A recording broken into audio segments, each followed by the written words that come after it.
River Road, you got me running way back home. River Road, you got me running all night long. You got me singing some canal boat song. River Road, you got me running all night long. Hello, everybody, and welcome to another episode of Niner Nuts. I am Dan, here along with your co-hosts, Eric, James. Gentlemen, say hello. What's up, everybody? Yes, we are here not on Victory Monday. It is not terribly depressed Tuesday. Luckily, or Tuesday. Not for you guys. Not for you guys. Speak for yourself. Yes, not too terribly depressed Monday. Sorry, my schedule's all screwed up in my head, and I'll just say up top here, just sorry we had to skip the parlay episode. That's my not fault. I'm not gonna say fault. I had something come up and we had to cancel the episode. All right, that's out of the way. We are back. We did not beat the Rams yesterday. We did fall to a score of just 21-20. And honestly, I'm just gonna skip the nerdy number stuff. It's not really worth getting into, and that's kind of just. I don't know. We are doing a recap episode. We kind of have to do a recap episode just because, it was our final game of the regular season. We're done with the regular season. It's now time to go to the playoffs. James, you are also going to the playoffs with us with your first love, the Eagles. And, I mean, there's a lot to celebrate that we had in this season. Eric and I touched a lot on that last week, and no numbers were really added to it because the starters barely played. But I don't know. I'm kind of just, I don't care really that the winning streak against the Rams stopped, even though it technically stopped at the NFC Championship 2 years ago. But for regular season, I don't know. It doesn't bother me at all that we lost to them yesterday. We only lost by 1 point. It just felt like a glorified preseason. I mean, the Carson Wentz.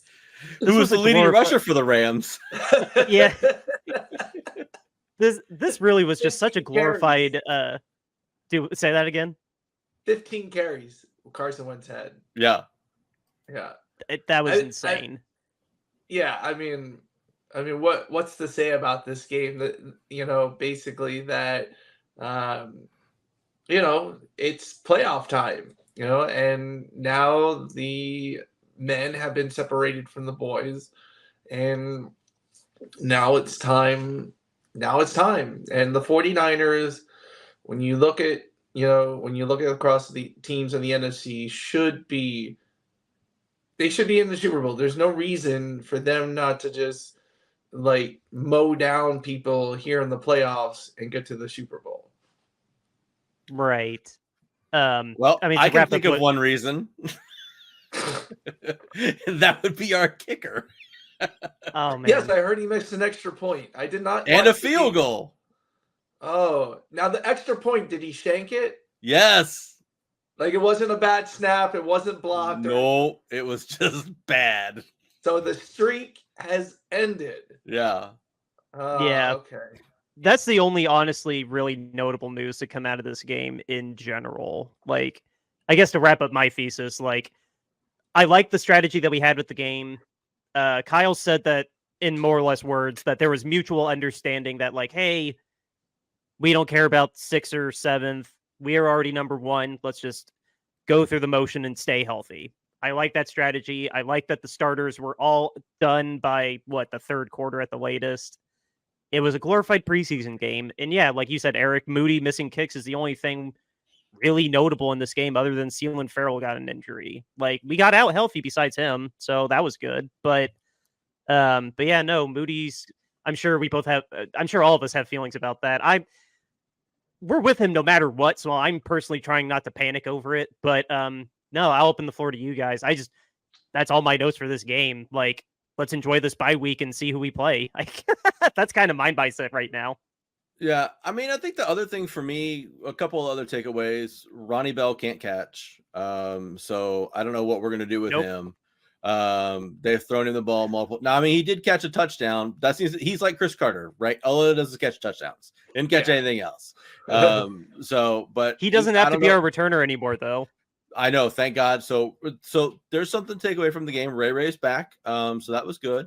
I thought Elijah Mitchell looked good in the game. I mean, he had 14 or some carries like that. He looked good running the ball. He looked strong. He looked confident running the ball. So I think having him and Mason to back up McCaffrey, if McCaffrey ever comes off the field, is very helpful and very good to have. I don't think either of them is obviously a replacement for McCaffrey, but Mitchell's looked good the last 2 weeks in kind of a mop-up backup role for McCaffrey. So I think that's good that we have him. I hope that Kyle will lean on him a little bit and maybe, make McCaffrey sit and take a breather here and there and give Mitchell some carries throughout the playoffs, especially if we get into a situation where hopefully we have a large lead on somebody.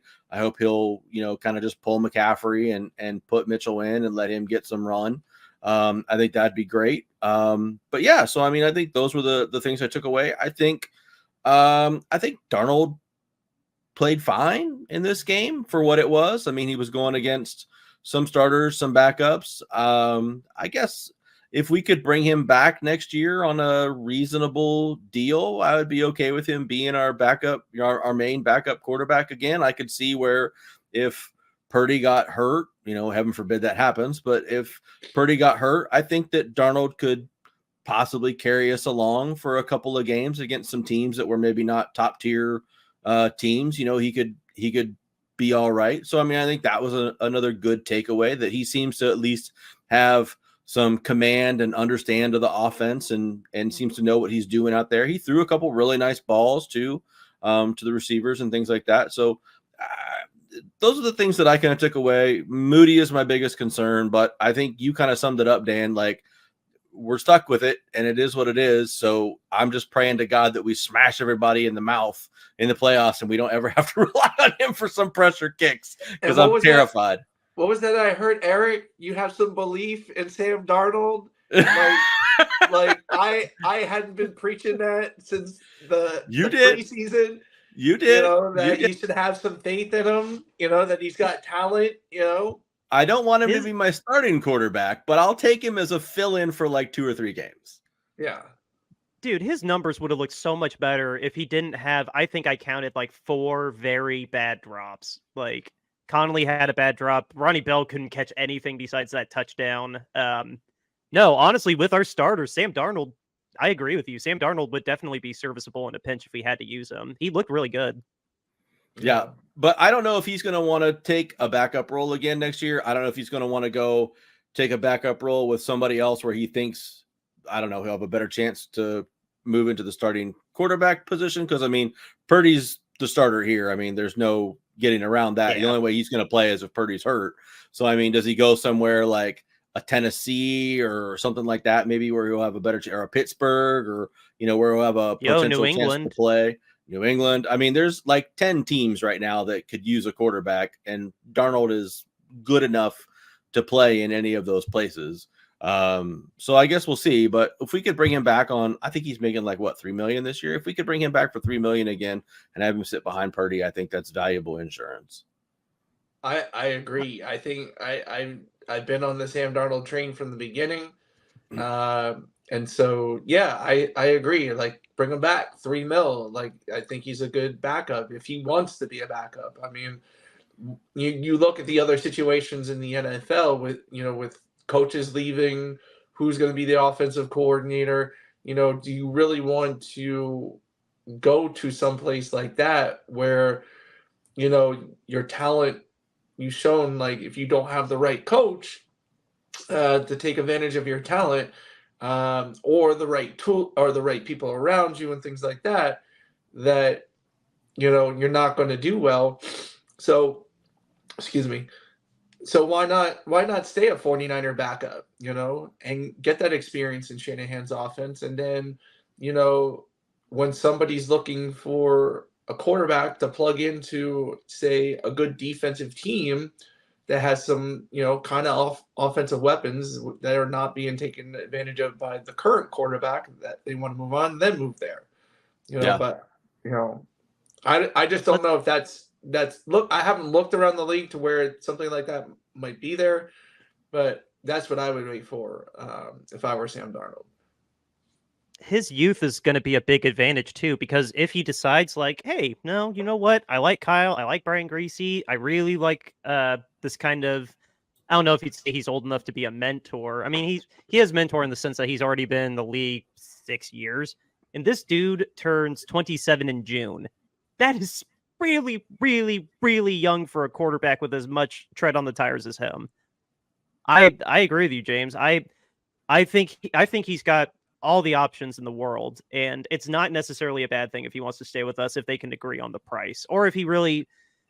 I don't know. I think in a position like him, with how good we are and how, in theory, I'm not going that deep into like what's the roster going to look like. Like we have a good system regardless. Like with between our coaches and our GM, like it's a win-win. He can either go somewhere where the competition is real that he could possibly start, or he gets another year with Brian Greasy and Kyle Shanahan, and he's only 27 next year. So I mean, yeah, no, he's in a phenomenal spot in his life. Yeah, and basically, I mean, after last season, you need a valuable backup. Yeah. Especially for you guys, because you never know. You're one hit away, you're one bad tackle, or one cheap shot away from having to play your backup in an important game, and you need a good backup. You need to have somebody there to do that. And Darnold, I think, like Eric said, could come in, do some mop-up duty, get some 2 or 3 wins with this team and this roster. So, yeah, bring him back. I'm wholeheartedly have been on the Sam Darnold thing, so I'm just glad that Eric is now aboard. Yeah, I've never been a pro athlete, obviously, right? So I mean, I don't really know, but like, I don't know which is better, being the starter on a really crappy team, or being the backup quarterback on a team that's good and is winning a lot. You know what I mean? Like, is it really so bad to like hold the clipboard and collect $3 million check and be on a team with a good vibe and good dudes and a team that's winning and you're doing good things? Or do you want to be on like I'll pick the Patriots because they sucked this year? Or do you want to be on the Patriots and slog your way through a whatever they were 4-13 season as the starting court? I mean, like, I don't know which one of those is actually better, to be honest. I mean, I know which one would be better for me. I don't want to get beat up by linebackers all day. And dude, I don't want to play. There's no spotlight on you. There's no pressure on you. Like, you're not expected to do good when you get in there. So it's already promise low, deliver high. Like, being a clipboard Jesus would be fine in my book. Like, yeah, I mean, I don't know. I think it's interesting. I mean, like I said, that I went through mentally the other day. There's like 10 teams that need quarterbacks. So, I mean, it's going to be a real interesting offseason anyways, because you're going to have a bunch of guys moving around and a bunch of availability and stuff like that. And obviously it's a pretty strong quarterback class coming in. So there's going to be probably 4 or 5 quarterbacks that just come into the draft anyways and take up spots. So, there'll be a lot of shuffling of the deck in that regard, but you'll see what shakes out. But if he wants to come back, I'd be happy to have him. Ronnie Bell, maybe he can work with Ronnie Bell a lot in the offseason and throw him some balls and fix Bell's butterfingers. I do want to add on one last thing to what James said. Remember, did you guys see that graphic that went viral of how many starting quarterbacks in the AFC alone went down? There was literally like 5 starters left that played more than half the season. So really, just to add to that point, how valuable a backup quarterback is. Like, I think it was that high. I can't remember if I said. You're probably right now. If I just mentally go through that, you're probably right. Yeah. Yeah. Literally the entire AFC North except for Lamar Jackson. No, like there was a lot of backup. This was really the year of the backup quarterback. Like if you add the NFC into it too, it wasn't nearly as bad there, but no, more than half of the AFC was backup quarterbacks going into week 17, let's say, because week 18 is just whatever. Yeah. Yeah. Well, I mean, some of those guys got benched too, which is here nor there, but I mean, it's going to be chaotic, but we're from a 49ers perspective. I love the fact that we came out of the game with basically no injuries. Nobody else got hurt. You said the one defensive lineman there, Farrell, got a little dinged up. But now everybody's got essentially a week and a half, more or less, to kind of rest and get ready for the first playoff game when it rolls around. And we'll wait and see who it is that we're going to play and get ready for that. And hopefully the 49ers can continue their trend of coming off of bye weeks and being super powered and ready to go. Yeah. Like I said at the top already, I really like the strategy of like just get him out there for like a little bit. I liked what I liked what you pointed out, that technically George Kittle wasn't benched, but he didn't even come out. He just came out in a sweatshirt. Like Greenlaw was too. Greenlaw was active too, and he wasn't dressed at all either. Kyle said in his post conference that that they were going to dress, but then I think Greenlaw had some tenderness in his ankle, and then Kittle had something with his back. Like I would, Yeah. I mean, Okay. We'll see what the injury report is next week, because they're still going to have, I think they're still going to have a full week of practice next week, because Kyle's really adamant about, like, just because it's a bye week doesn't mean we're not going to still work our ass off. But we'll see if they pop up on the injury report. Greenlaw probably will, because he's always injured. But yeah, no, he fully intended on having them dressed from what he said. But anyway, yeah, no, only Seal and Farrell. It sounded like just a sprain.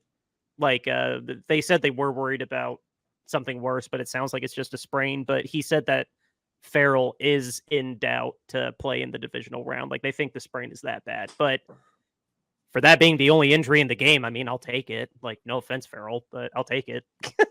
Yeah, I mean, okay, I guess we'll have to play Chase Young more. Oh, darn. Yeah. I mean, it's an embarrassment Randy of riches Gregory right now. Yeah. Randy Gregory will play 40 snaps instead of 25. Oh, like. Yeah. So, I mean, yeah, it does. I mean, because Farrell has actually had a good season. He's played well. So, I mean, I'm not trying to diminish what he's done for the team this season by any stretch of the imagination. But we fortunately do have an embarrassment of riches on the defensive line right now. So if any position were to get an injury, as long as it's not to a couple of the stars along that line, I mean, we can certainly have people fill in for him. So. Yeah, no, it's the one position group, I agree, that could take an injury. Like, good Lord, if we got injured at safety, like if Logan Ryan snapped his Achilles, like, Jesus Christ, like, we can't take another safety hit. Yeah, that would be bad. So, but yeah, so I'm really looking forward to what this team does in the playoffs now. I think we're positioned. I mean, this is what we've played the whole season for. This is what we worked all season for. Well, I say we, like I'm part of the team, right? Like, but this is what you are. Yeah, I wish. They win because of you, Eric, because you wear that 49ers shirt every single week. And you I wear a different shirt every week, James. I wear something different every week. Debo went off because of you. I will die on that anthill. But I mean, this is what the Niners played for all season long. This was what they played for, was to get in this position, to be in the driver's seat, to be the number one seed, to have this extra week of rest, because this is what they thought they needed to be most successful. And so, I mean, everything is lined up exactly as they want it. So now let's see if they can go and they can deliver on what it is that they're trying to accomplish this season, which is get to and win the Super Bowl. And everything is set up for them to do that. James, you said it at the top of the podcast, is that, I mean, the NFC is set up. If we just look back on what's happened this season, they've played all of these teams this season, I think, except for the Lions, and they've pummeled all of them. So they should be able to do that again, and they should be able to just waltz into the Super Bowl. Now, will that happen? I don't know, but I'm hopeful, and I'm fairly confident. There's not, I guess, a lot in the NFC that scares me at this point. If that makes sense. There shouldn't be. I mean, the biggest competition, I would say, is the Lions. Like, you know, where literally one dumb, freaking stupid referee call from the Lions being the number 2 seed. Like, the Lions are good and they play aggressive. Like, and Dan Campbell is doing all the things necessary to have this franchise actually go somewhere because he's doing things different. He's playing analytics. He's going for it on fourth down like 38% of the time. Past the 50, he's going for it 50% of the time on fourth down. So you're talking about a team that is not like any other team you guys have played all season, you know? And so if anybody's going to give you a run for your money, it's going to be the Detroit Lions. I know it's weird to freaking even say that, you know, being as they were futile for so many years, even with, you know, a good quarterback and one of the greatest wide receivers ever to play the game. And now we're saying like the Lions, you know, have a shot to go to the Super Bowl. They're going to have a home playoff game and they have a good shot at going to the Super Bowl. The only team that's going to stand in their way is the 49ers. And that's probably going to be the NFC Championship game. It's going to be Niners versus Lions. That's my prediction because we all know what the Cowboys do in the divisional round. So we can just forget about them. And you look at the rest of the team. Tampa, the Eagles, I hate to say it, aren't really going anywhere. You know, the Packers, you know, the Rams, like, I don't know. I see it as, you know, the NFC Championship game will be Lions and 49ers. I think the Rams are sneaky good. I think I'll they've agree with really, you, Eric. yeah, I think they've really been good the second half of this season. They were on like a 6 or a 7 game winning streak, something like that. And they seem to have kind of put the pieces together here. Stafford's playing really good ball. They've got, I don't know. Puka Yeah, thank you. I don't know how to say his name. They got him and Cup, and they've got the guy Williams that's their running back. I mean, they've got a really solid offense. They continue to have Aaron Donald on the defensive line who kind of wrecks things and makes things happen there. And the rest of their defense isn't terrible. So, I mean, like I think they have a legitimate chance of potentially beating the Lions this weekend, to be honest. We're going to talk about this in another episode, obviously. But I think they're a team let's save some.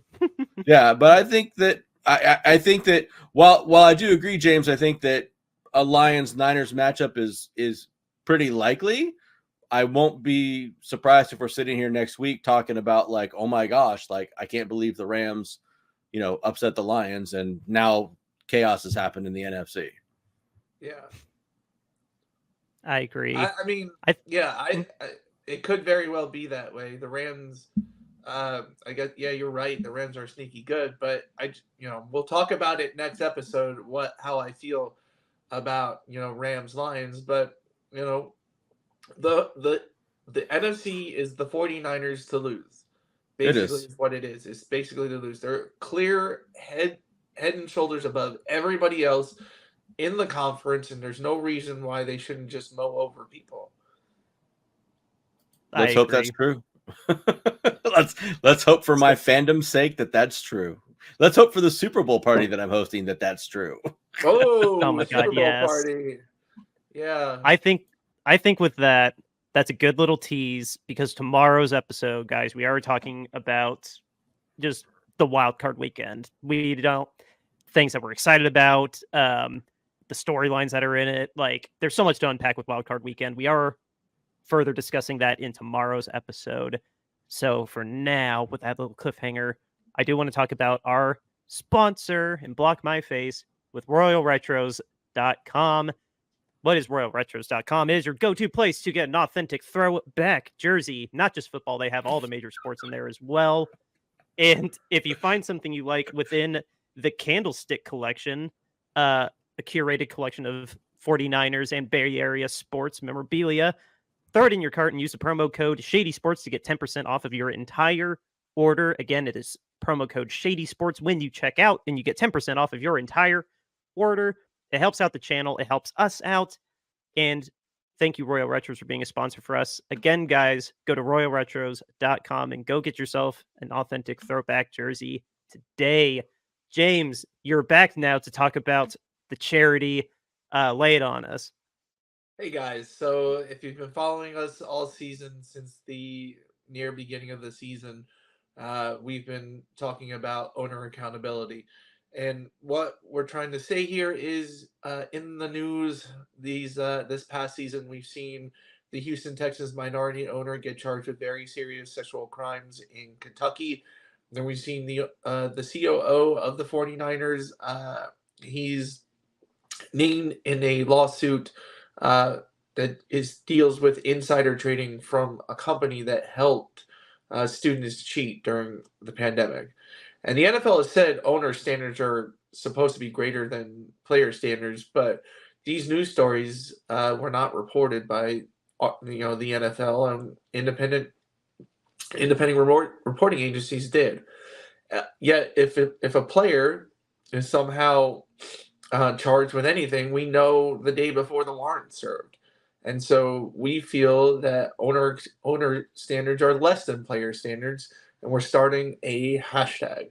Owner standards are less than player standards, hashtag owner accountability.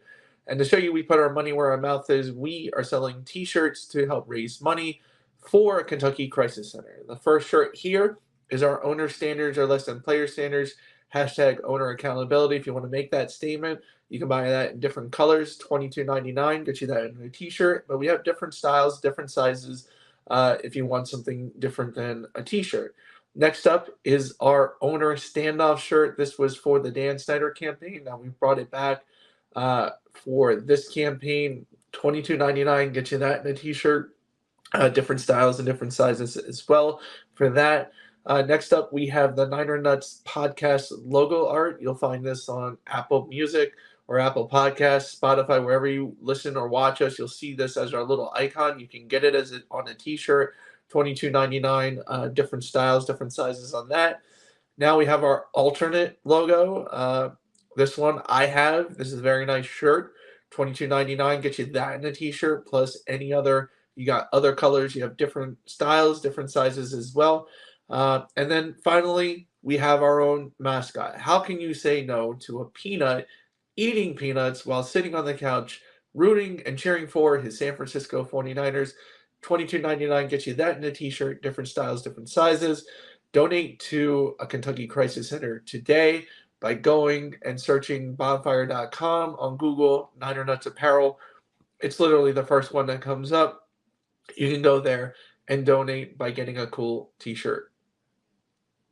Yeah, the link for the Bonfire site is also in the episode description if you just want to scroll down and touch it there. We do not want a penny for any of these shirts. We just want you to have a cool shirt while you're helping out a family in need. We are taping everybody on Black Monday, but rather than kick any of them while they're already down or asking why Dennis Allen is still the coach of the Saints, because we didn't, rather than talk about that, or the Michigan game that's about to kick off, from when we're taping this. I know you're excited about that. Yeah. I do want to just end the episode with a little shout out to our Pro Bowl players, because we didn't tape on Friday. Again, that's things came up, couldn't do it. I'm not going to talk about our 12 alternates. We did have 12 alternates though, Jesus Christ. But for our actual starters, Brock Purdy, Christian McCaffrey, Kyle Juszczyk, George Kittle, Trent Williams, Nick Bosa, Fred Warner, and Charvarius Mooney Ward. They led the league with 9 players from one team. We had the most players for one team represented at the Pro Bowl games. Every single one of them, I'm so excited and so proud of them. Every single one of them are just so important to our success, and it's notable when they're absent, especially Trent. But no, every single one of these guys absolutely crushed it this year. They earned it, and I'd love to see them and everyone else on the 53-man roster in this year, not just with these accolades, but with that ring. But yeah, I just wanted to shout them out since we didn't get to last week. Sounds good. Yep. Hit it. James, oh yeah, guys, we're not playing this week, in case you didn't hear at the top. So enjoy Wildcard Weekend. We'll figure out who our opponents are Monday night after the Eagles and the Bucks game. So, beat the bye week. I don't know. James, let's get us out of here. Outro music, River Road, Justin Youth. Later on. Enjoy Wildcard Weekend, guys. We'll see you tomorrow.